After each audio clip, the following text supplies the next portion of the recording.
The system is working. Greetings, everyone. It's Friday, the 5th of July. It's the day after the general election in the UK. Why am I starting this episode by saying the system is working? Well, I'll get to that during the course of this episode because I believe it's working exactly as it was intended to. Now, that doesn't mean it's working for us, but it certainly is working in some form. So I woke up this morning very early, about 5 o'clock, and started paying attention, starting to make sense of the electoral news from what had gone before me. By that point, it was already clear that Labour had got victory and that it wouldn't just be Labour in power, it would be a Labour supermajority in power. Now, again, to caveat this conversation before we even get into this, I'm a lifelong politically homeless individual. I have no party loyalty and never have. I have loyalty to my local football team, Torquay United, and they put me through my paces throughout my life, and I've had to endure all manner of frustration, and today is no different politically. So I feel a sense of inner anger. I feel a sense of cynicism, skepticism, even despair. And the sight of people publicly celebrating Labour getting into power, it's not because it's a Labour government as such, although I have my criticisms of them more broadly as a party, but more so and more specifically that it's a Keir Starmer Labour Party. And it feels like people really don't know what they're signing up for, or perhaps they do, which is even worse. And I'll talk about that later on. But this election has left me feeling more politically disillusioned than ever before, but simultaneously more engaged and with greater resolve. Yeah, I started by saying the system works, and let me tell you why. The system, I believe, is designed to protect itself. It's designed to protect the established interests, and it's designed to protect the interests of the uniparty, both Labour and Conservative. And on that basis, once again, even though we've changed the team from the blue shirt to the red shirts, we are still dealing with effectively the uniparty in the same team. And this isn't going to change unless the system changes. So the system is doing perfectly well at representing the interests of the major parties and the establishment. And according to the establishment, long may it continue. But in my eyes, it's time for change. But I want to do a little bit of analysis with you. Like I said, I've been looking at this since 5 o'clock this morning. There are far better things I could be doing with my time, but at these moments in history, it's important to make sense of what's going on and understand how we can navigate it. And I do believe that political participation is the most important thing that we can be looking at right now. And by political participation, it doesn't necessarily mean party political participation. We can discuss in future episodes the merits of or the alternatives to party politics. But today we're going to be looking at what happened yesterday. What does it all mean and where does it stand? So firstly, big number, big statistic, the turnout itself, meaning the number of people who showed up to vote, is the lowest in British history. 52% show up rate, which means nearly half the country didn't show up, or half the country who were eligible to vote did not turn up to vote. Now, similarly, the combined vote of the uniparty, the combined total votes for Labour and Conservative, is the lowest it's been in 100 years, a century. So this shows us two things. Number one is that the voting population are either apathetical, or they're cynical, or they're disillusioned, or they simply don't care and realize that their vote may not matter. And I pretty much consider myself in that group. I did go and vote, but nonetheless, I do believe that after 20 years of voting now, it's my 5th election that I've had the opportunity to vote in, and I voted in every single one, that every single election cycle, someone, a candidate or a political leader, will make a bunch of promises that they fail to achieve, that they fail to deliver, and they continue to act in the interests of the established order, continue to follow a path of corruption and cronyism, and all the hype and hysteria and hope that goes with electoral cycle, as though like a single cross on a page is going to change everything, suddenly dissipates over time. Now, there's been a lot of energy over this particular election. And it's quite fascinating, actually. It's almost like 50% of the population were very animated by this, and the other 50% couldn't care less. But interestingly, it feels like both sides of that equation are actually representing the same outcome or the same intent, which is frustration with the status quo. So Labour win by a landslide. What does that mean? We'll look at that in a minute. We know that the Uniparty, as in the Conservatives and the Labours, have had the lowest vote ever, which means, again, there is frustration with these mainstream parties, and people are looking for alternatives. Is there a feasible alternative out there? That's another question we must ask ourselves. But before we even ask the question about alternative parties, we surely have to look at the fundamental essence of the system. And again, I'll look at that in a minute. So as it stands, based on the last count, when I last looked at my data, there was 2 seats left to count, and that may have already been resolved by the time I've hit broadcast on this. But at the time of last count, there was 2 seats less to go. Labour had 412 seats, which represented 34% of the vote. So Labour get 34% of the vote, but interestingly, they get 65% of the seats. Now you're thinking, what? How did a political party get only a third or just over a third of the votes, yet get 2/3 of the decision-making power via the seats that are allocated? Well, that, my friends, is called the first-past-the-post system, which we have in the United Kingdom, which later on, as we go to discuss this, makes absolutely no sense. But Labour get 412 votes, which gives them 34% of the overall vote, and it gives them 65% of the overall share of the seats. Bear in mind, we've got 650 seats representing the different constituencies across the UK, just over 9.6 million votes. Now, here's another point that you must be aware of, or I think it's important to be aware of, that despite this supermajority that Labour have supposedly won, the number of votes, the actual number of votes, the total counted number of votes for Labour in 2024 is lower. It's fewer than Labour counted in 2017 and 2019 under Jeremy Corbyn. Respectively, in 2017, Labour attracted 10.2 million votes, and in 2019, 12.9 million votes, both under Corbyn's leadership. Now, contrast that with the 9.6 or 7 million votes that Labour got this time around. It's a sizable difference. So the vote count has deteriorated for Labour, and the share of vote, as in the total proportion of the vote that they got this time around, is only up by 1.6%. So they've only garnered an extra 1.6% of the total voting share. So how do they get this supermajority with only an increase of 1.6% of the vote, and with fewer votes than they got last time? Well, the answer is simple, and it's the decimation of the Tory party, or the Conservatives. And what was really fascinating, the YouGov, a polling organisation, did a poll looking at why people were voting for Labour. And the number one reason why people were voting for Labour, 48% said they were voting for Labour, was purely to get the Conservatives out. So that's an emotional vote. That's an ideological vote. It's not a policy-based vote. It's purely to remove one failed party from power and put in another. Now, only 5% on that poll said they were voting because of the policies. So, those who take the time to rationally look through the party manifestos to actually examine what these parties are actually promising to do for you and your nation, only 5% said they were doing it based upon Labour's policy. And get this, only 1% said they were actually doing it to vote to support Keir Starmer. Now, of course, in a poll like that, there's all kinds of, mixed responses and, cross references. But that's a clear indication to me that the primary reason why people voted for Labour this time around was simply to say no to this broken Conservative party. So then why did Labour get a supermajority? Well, the answer is simple. Oh, and by the way, talking of majority, here's another data point for you. The average seat majority across the board this time around was 6,700 seats. So that's the margin by which the winning candidate won over their competing candidates. Now, that is nearly half what it was in 2019. In 2019, it was 11,200 margin.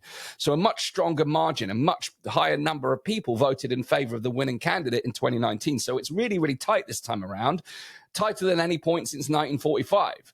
So, this illusion of a supermajority, and if you only read the headlines that Labour have got this supermajority government, well, it's only based on the fact that we have this first-past-the-post system. And it's clear to me that the majority of people who have voted have not voted because they particularly support the Labour Party necessarily, or or certainly not in support of Keir Starmer. And I would say many of my left-leaning friends, or my friends who have been lifelong Labour voters, and you know, some of our audience are lifelong Labour voters.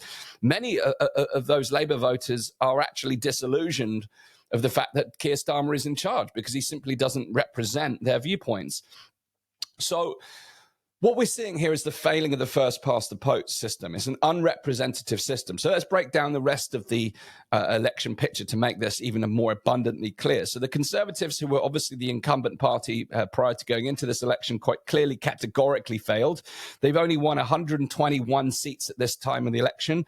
And the last time the opposition party had below 150 seats was 1931. 1931, nearly 100 years ago. So this is one of the most categoric failings of an opposition party in a general election for nearly a century. That's an incredible breakdown, and it's no surprise.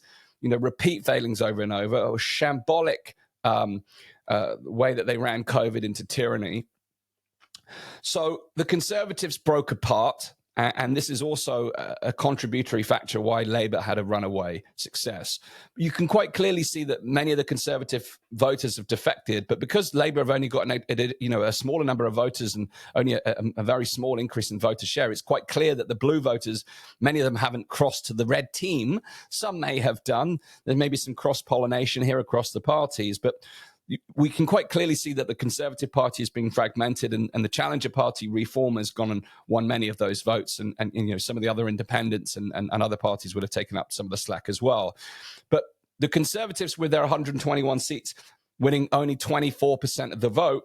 But let's put that into perspective. 24% of the vote is only 10% less of the vote share than the Labour Party, yet Labour have got 412 seats and the Conservatives have got 121 seats. So that 10% difference in vote share represents nearly 100 seats more, nearly 300 seats more for the Labour Party, which is crazy. So a small percentage change in the vote count leads to a ginormous reduction in seats in this case.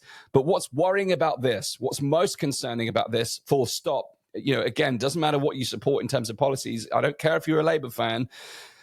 Giving any party that level of unrivaled power in Parliament is a danger for democracy. We need a strong opposition. We had a failed opposition in the party of Labour during the course of COVID, and now we've got a failing opposition in the amounting to the Conservatives. And this is a real concern for democracy.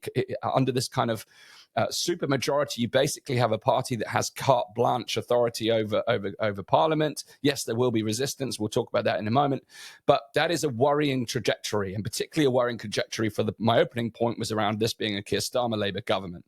And we'll talk about that in a moment. So again, if you want some further illustration of the broken nature of our system, and Dan, you said it was working perfectly. Well, yes, this is my point. It's working perfectly to protect the established order where the red team and the blue team alternate throughout history. I believe that's not the right system for us. But here we go. Let's get you some further examples to help you understand why it's broken. The Lib Dem party this time around came in third place with 71 seats. They took 12% share of the vote. So Conservatives took 24%. Labour took half of that. Lib Dems took half of that amount of 12% of the vote, which again is only their actual vote count was only up 0.6% since 2019. But they only had 8 seats at the last election. So they've gained an additional 63 seats simply by gaining an extra 0.6% share of the vote this time around. So they now have 11% of the seats with just 3.5 million votes, or just under 3.5 million votes. So that's a massive increase in seats for the Lib Dems with a very small increase in voter share. Now, that's only possible, again, because of this first past the post method. Now, if you want to contrast that, so Lib Dems this time around have 71 seats. Now, this is where it all gets even more crazy. Independents, 6 independents were voted. The most notorious was Jeremy Corbyn, a former Labour leader. Jeremy Corbyn won his seat.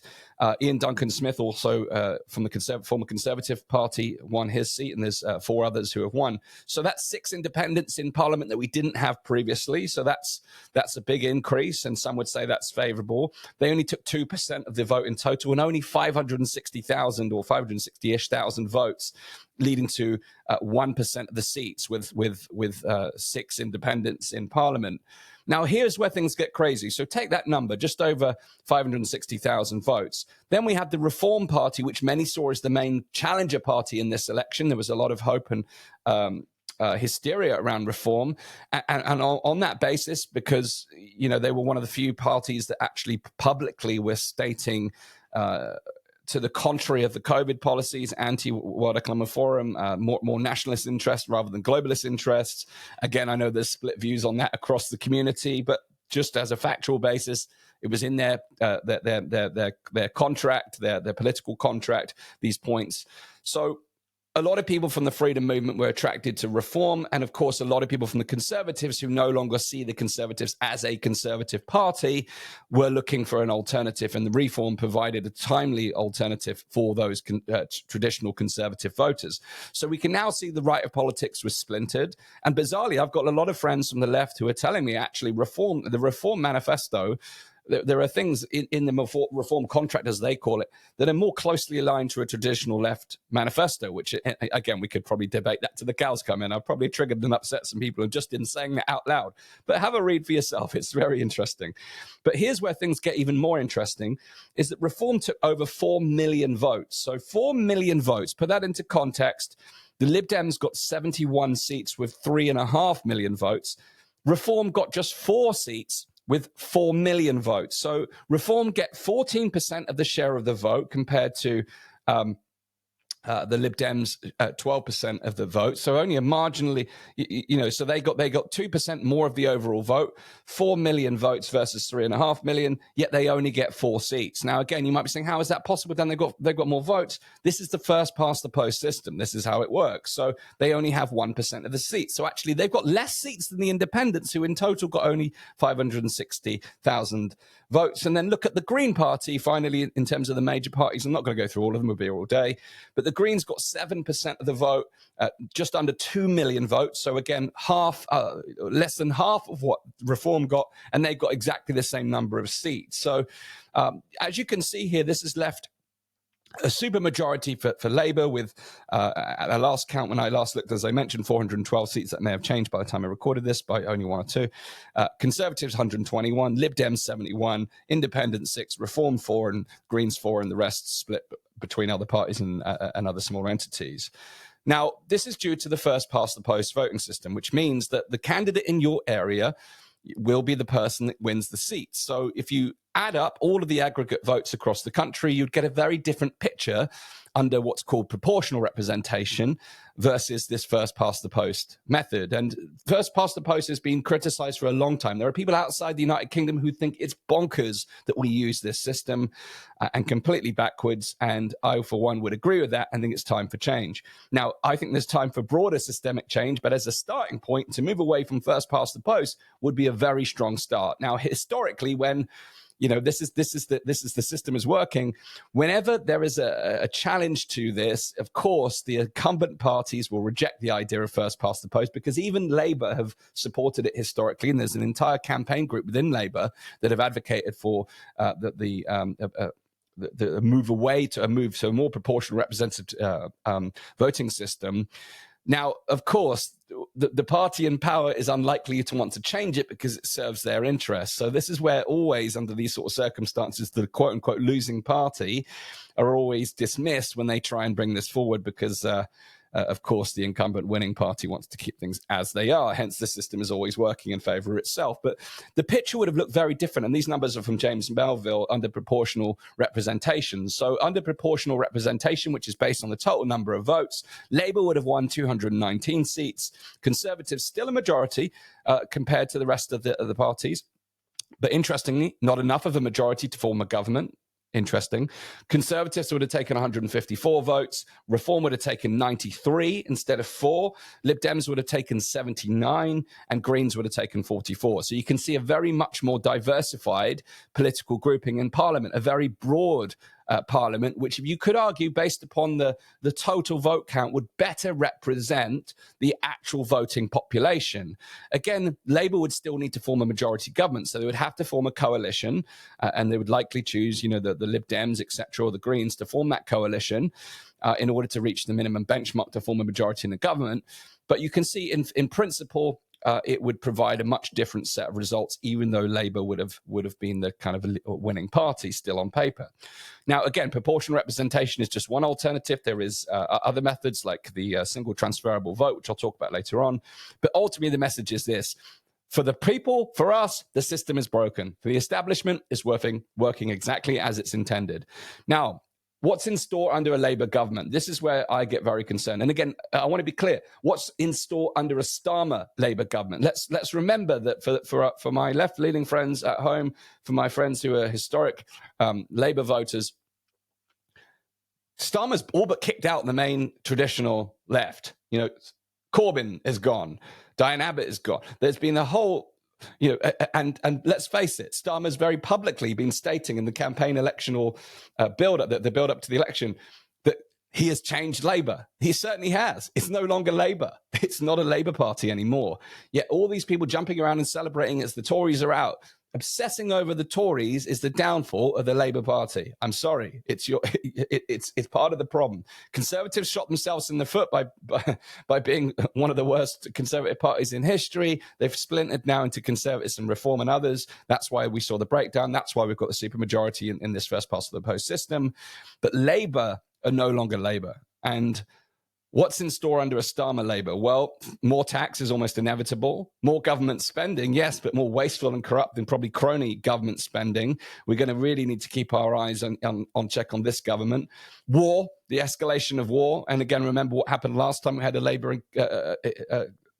Prime Minister in charge in the name of Tony Blair. War crimes, heinous war crimes, possible conscription, some are saying, under Keir Starmer, you know, under the veil of national service. War on free speech, the war on the right to protest. Again, if you look at Keir Starmer's history in the Crown Prosecution Service, he's not been favourable to the right to protest. That's not exactly a left-wing behaviour. Mandatory vaccinations possible. We saw the lockdown harder, stronger, faster, longer within the COVID parameters. You know, Labour did not provide any opposition or challenge to the rationale of the ludicrous COVID policies that we saw. And of course, with this bird flu situation on the horizon, we're seeing the pandemic industrial complex and the machine kick right back in, and the monetary sources are beginning to flow. The pharmaceutical companies are beginning to rub their hands with glee. And, you know, this is all going to, the wheels will be greased by a Keir Starmer Labour government. And, you know, lo and behold, if there's another medical emergency, quote unquote, well, we know what policy decisions this government will take. And what's worse for me is this culture war element that has permeated the Labour government under Keir Starmer, and this ideology that there is no, and this isn't necessarily personal to Mr. Starmer, but what I do see within Mr. Starmer, and Russell Brand pointed this out in his analysis, is that he goes with the wind, and he gave the example of how Keir Starmer said that in Liverpool he would never give an interview to The Sun, and there he was praising The Sun for the support of Labour. You know, so he goes where the wind blows, and the important thing about that is it leans into this subjective reality that has emerged within this kind of woke culture, and this idea that there is no objective reality, that there is no binary between genders, there is no objective value, or there's no objective morality. And that's a very dangerous and slippery slope under the kind of broader cultural situation we find ourselves in, because Keir Starmer and certainly a lot of Labour are aligned with that. And that is a breakdown of some of the fabric of our society. You know, if we live in a world where there is no objective truth or there is no objective reality, we're on a very dangerous and slippery slope. Now, again, that's a very philosophical conversation, and some of you might feel challenged or triggered by that. But I think I think most of my audience probably aren't, but there will be some if this gets shared. They say, hang on a minute. But that for me is a very strong concern around the alignment of Keir Starmer and the party with these culture war issues. And that plays out much more broader under the campaign. And then finally, the quite clear alignment with the World Economic Forum and the Great Reset agenda. You know, I guess one ship to the, one to the next, Rishi Sunak to Keir Starmer. But Keir Starmer is a particular staunch advocate for the World Economic Forum. There's a clip of him being asked, would he rather spend time would he rather be in Westminster or Davos with the World Economic Forum? And he said he would rather be in Davos. So he is a fully paid up Davos man, and everything that goes with that. And of course, BlackRock endorsed him, or the BlackRock leadership. And immediately after Mr. Starmer was elected, there was a wonderful photo of him and Trudeau from Canada, Mr. Tyranny himself, shaking his hand with Keir Starmer. So we can see the playground that he plays in, and we can also see the ideologies that he comes with. Now, again, I made the opening statement at the beginning around my biggest fear about Labour having a majority here under these specific circumstances. This has only been able to happen in the specific set of circumstances that we find ourselves in. So people are saying, it's Reform's fault. Reform came along and they splintered the Conservatives. No, the Conservatives splintered themselves. They let everyone down. And again, I'm not coming at this as a fan of the Conservatives or a member of the Conservatives. I'm coming at it as a neutral observer. The Conservatives failed categorically over and over and over again. So it's no surprise that they broke down. It's no surprise that the opposition has been weakened. But that now, for all of us, leaves us in a predicament where we have this government under Keir Starmer with those particular challenges. We now need to step right up as the public to hold this government to account and to make sure that this government represents the broad and diverse set of views that the British public hold, and that it doesn't become an ideological party that runs carte blanche on its own whip and agenda. So the question asked, we have to ask now, what's needed? I'm going to break this down into two parts. Number one, what's needed more broadly in the face of this? Quite clearly, the system is working in favor of the establishment, but it's not working in favor of us. So firstly, I think we categorically need a reform of the electoral system. Now, there could be much debate around what form that takes, whether direct democracy with proportional representation or a form of proportional representation, such as single transferable vote, STV, where you rank your candidates. There's lots of different methods that first past the post could be transformed, and we could get a much more direct democracy. Lots of interesting discussions about the Swiss model and how we can use things like referenda on a more regular basis. Again, they come with their challenges. Referendum and the tyranny of majority. If you'd asked for a referendum, should we have a lockdown in March 2020, the fear and hysteria created by the media would have instantly put us all into lockdown. The public would have voted for it, and that is the risk of the tyranny of majority in the mainstream media world, where media is corrupt and full of narratives and grand narratives that shape the perception of reality. So, voting in a referenda, unfortunately, the tyranny of majority is a real problem under the state of the digital world that we live in a world of deep fakes and manipulation and concentration of power and effort at a globalized level. So everything here comes with risks. But if you strip it right back just to the electoral system, first past the post, it has to go. We have to start an immediate campaign to transform that. But on that point, actually, this morning, since I got up so early, I already drafted a petition. So the petitions committee, the government petitions committee, is currently not available. It's got to be reformed after this election. But I'm ready to launch that as soon as that's open. So watch this space. More importantly, from my perspective, in the scope of the government or overreach that we've seen in the last few years, this government creep, this big government approach, this unwielding, unrelenting agenda, this set of mandates that the government seems to take on without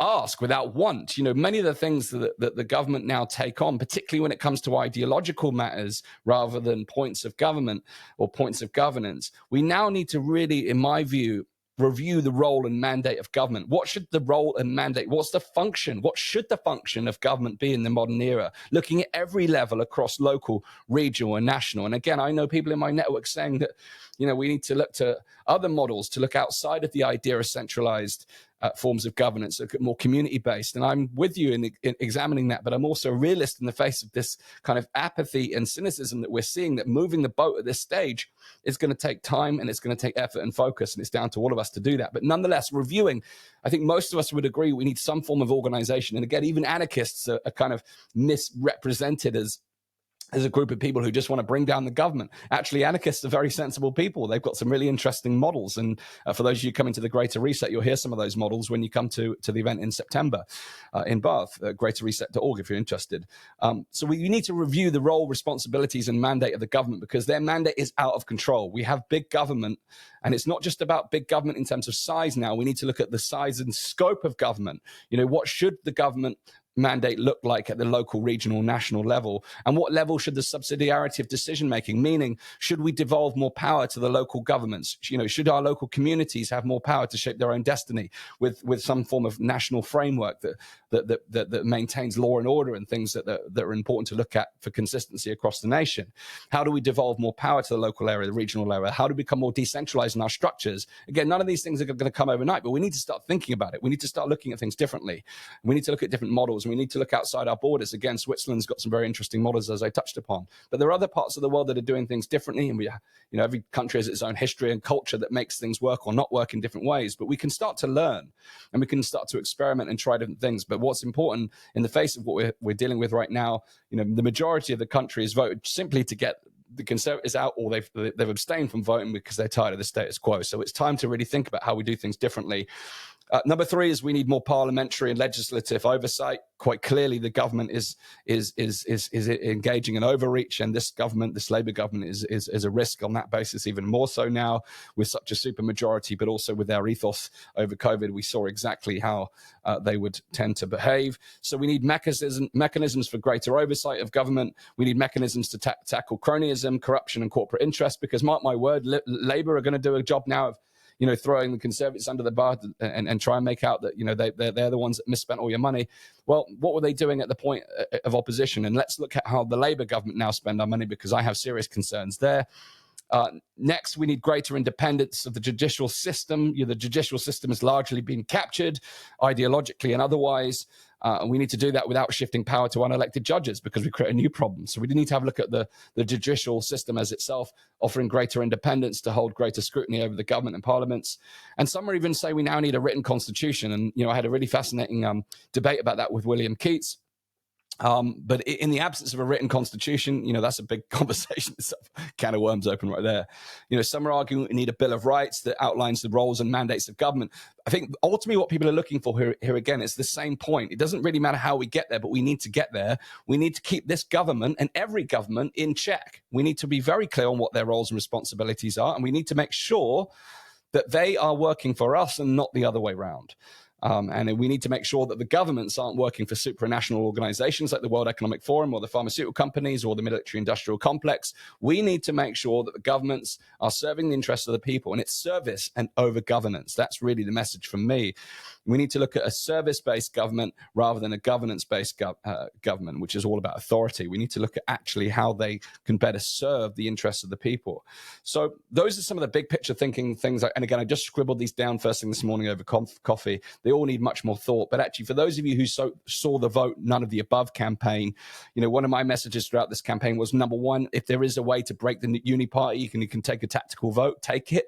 Or if there's a way to support an alternative or an independent that aligns with your values, take that opportunity. Otherwise, if you're disillusioned, like the 48% of the voting population who didn't show up, it's much better to show up and say, I do not consent, or write none of the above on your ballot paper than it is to not show up at all. Now, unfortunately, we didn't have time to get that message out there. If we'd woken up this morning to, the unrealistic here now, I'm being a dreamer, but if 48% of people who didn't show up who had showed up and said, I do not consent, wow, that would have created constitutional chaos. It wouldn't have changed the outcome. It would be the exact same situation we are today, but it would have changed the story. It would have changed the story, and that's the important thing. Even just 5% of the voters turning up who weren't planning to vote to say, I do not consent, would have changed the game, because that would have been lodged in history. On average, it's about 1% spoiled ballot rate, and the spoiled ballot historically has been the protest vote.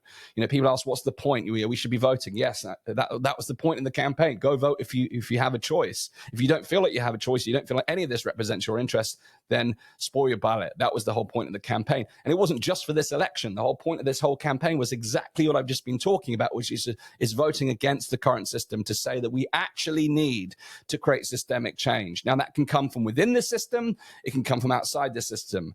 It has to happen peacefully. We don't want to end up in a civil revolution here, which is violent.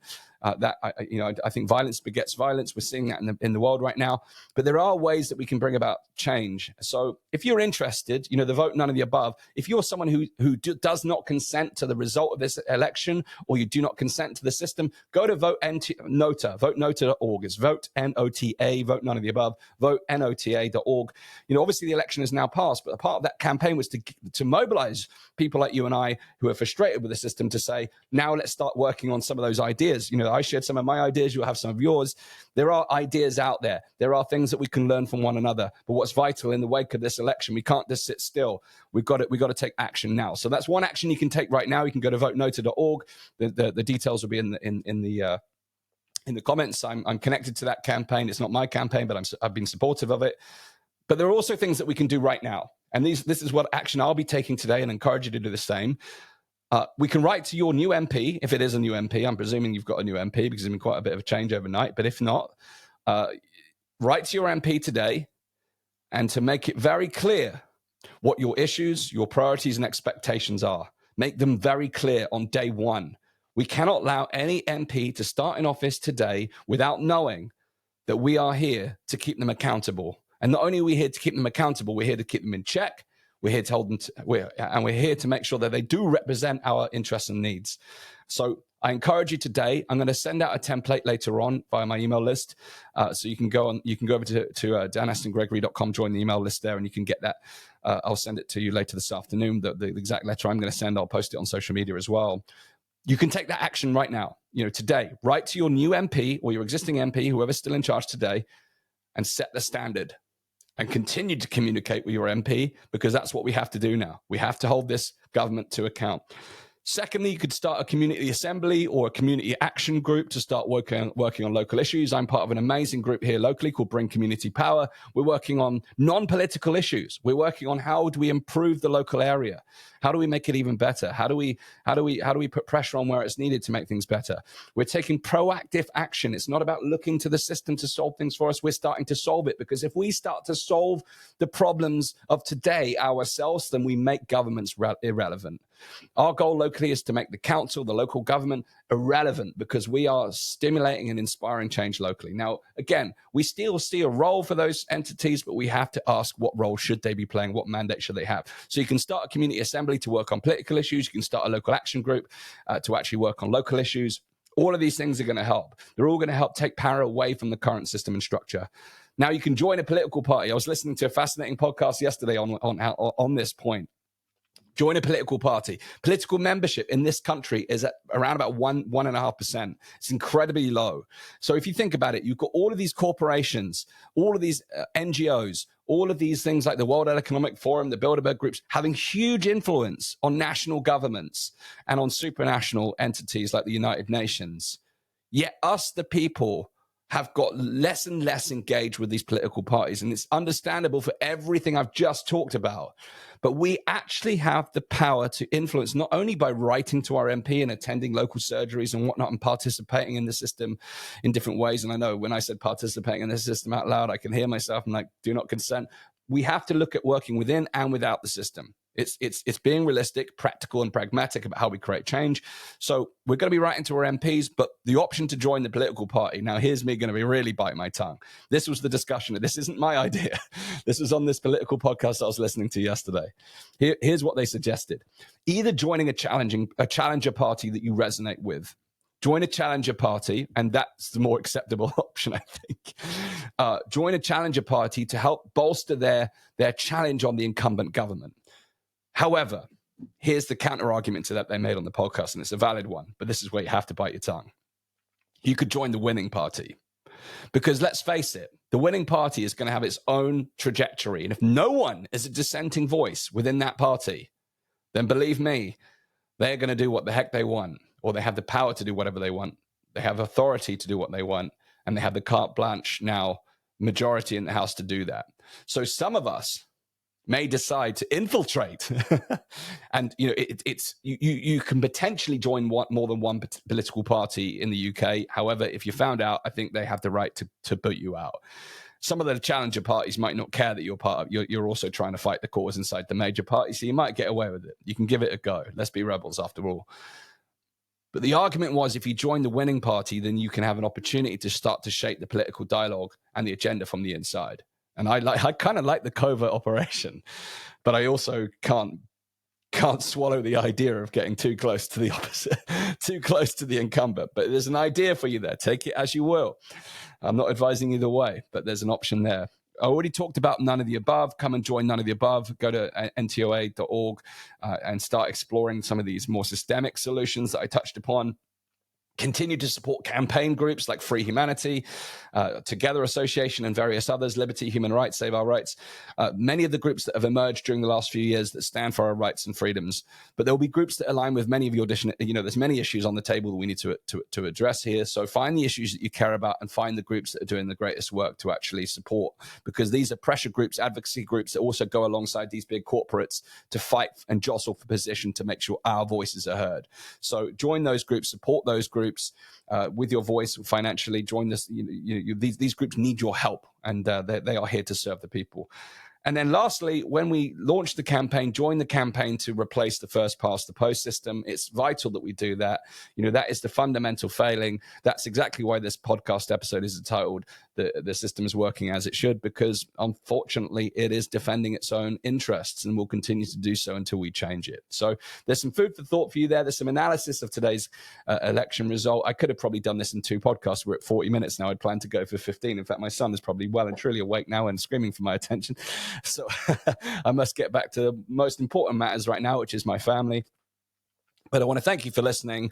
And the last thing I want to say to you is this. If you are disillusioned by the status quo, you can take any one of the actions I've just shared with you today. But you can also come and join us in Bath at the Greater Reset event this September 27th to the 29th. We're at the Apex Hotel, where some of you would have gone to the Better Way conference. We're at the same hotel.